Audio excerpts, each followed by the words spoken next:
मंडळी, बारामतीतली ही तर फक्त सुरुवात आहे. पुढे बघा काय काय होतं. तिकडे खासदार संजय राऊत यांनी अग्रलेखातून भाजपवर जोरदार हल्ला चढवल्यानं पुन्हा एकदा एक राजकीय सामना सुरू झालाय. भाजप हा अतिशय परावलंबी पक्ष असून उधार उसनवारीवरती जगत असल्याची घणाघाती टीका त्यांनी अग्रलेखातून केली. आणि या टीकेवरून संतप्त झालेल्या आशिष शेलार यांनी तुम्हाला दिल्ली भाजपनंच दाखवली असा पलटवार केला. परिणामी संजय राऊत काय म्हणाले पाहूयात.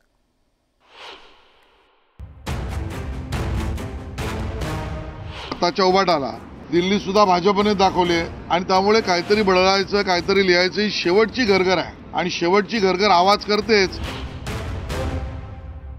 भारतीय जनता पक्षामध्ये सध्या अंतर्गत टोळीयुद्ध सुरू आहे आणि लवकरच त्या टोळीयुद्धाचा भडका उडणार.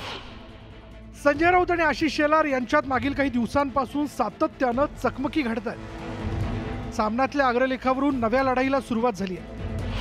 भाजप परावलंबी पक्ष बनला असून ईडी आणि सीबीआयच्या कुबड्यांवर तो टिकून आहे अशा शब्दात संजय राऊतांनी टीका केली. कोणाला फेकायचं आणि कोणाला डोक्यावर घेऊन नाचायचं हे जनता ठरवत असते.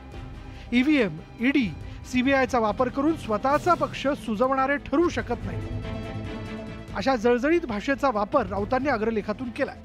ज्या पक्षाला संजय राऊत बांधील आहे असं म्हणतात त्या उभाटाला सुद्धा, आताच्या उभाटाला, या बांडगुळांना, या बांडगुळ पक्षांना दिल्ली सुद्धा भाजपने दाखवले आणि त्यामुळे काहीतरी बदलायचं, काहीतरी लिहायचं ही शेवटची गरगर आहे आणि शेवटची गरगर आवाज करतेच.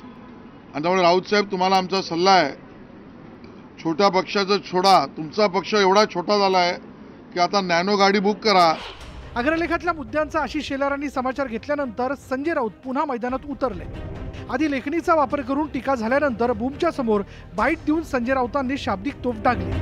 भाजप हा बांडगुळ असल्याचा हल्लाबोल संजय राऊतांनी केला. एकनाथ शिंदे आणि अजित पवार यांना लटकलेलं बांडगुळ म्हणजेच भाजप अशा शब्दात संजय राऊतांनी जिवारी लागणारी टीका केली. हे आशिष शेलार वगैरे काय बोलतात, त्यांच्या पक्षात काय चाललं जरा समजून घ्या. भारतीय जनता पक्षामध्ये सध्या अंतर्गत टोळीयुद्ध सुरू आहे आणि लवकरच त्या टोळीयुद्धाचा भडका उडणार आहे. मी आत्ता सांगतो, हे सगळं वरवर दिसतं आहे. भारतीय जनता पक्ष हा एक पॉलिटिकल अंडरवर्ल्ड आहे आणि लवकरच इथे टोळीयुद्धाचा भडका झाल्याशिवाय राहणार नाही. खासदार संजय राऊत दररोज विरोधकांवर दुहेरी हल्ला चढवतात. संजय राऊत संपादक असल्यामुळे अग्रलेखाच्या माध्यमातून सत्ताधाऱ्यांच्या धोरणांवर तसंच राजकीय भूमिकेवर शाब्दिक फटकारे मारत असतात आणि त्यानंतर पत्रकार परिषदेतून बाईट देत पुन्हा तोफ डागत असतात. संपादकाच्या भूमिकेतून टीका करण्यात काहीच चूक नाही. मात्र संजय राऊत हे खासदार देखील आहेत आणि त्यामुळे त्यांनी सामनातून केलेली टीका हे संपादकीय नव्हे तर राजकीय भूमिकेतून घेतलेली भूमिका असल्यामुळे सत्ताधाऱ्यांकडून पलटवार केला जातो. मात्र संजय राऊत अग्रलेखातून टीका करणं टाळत नाहीत. परिणामी आशिष शेलार ही सडेतोड उत्तर दिल्याशिवाय राहत नाही. Bureau report, news 18 Lokmat.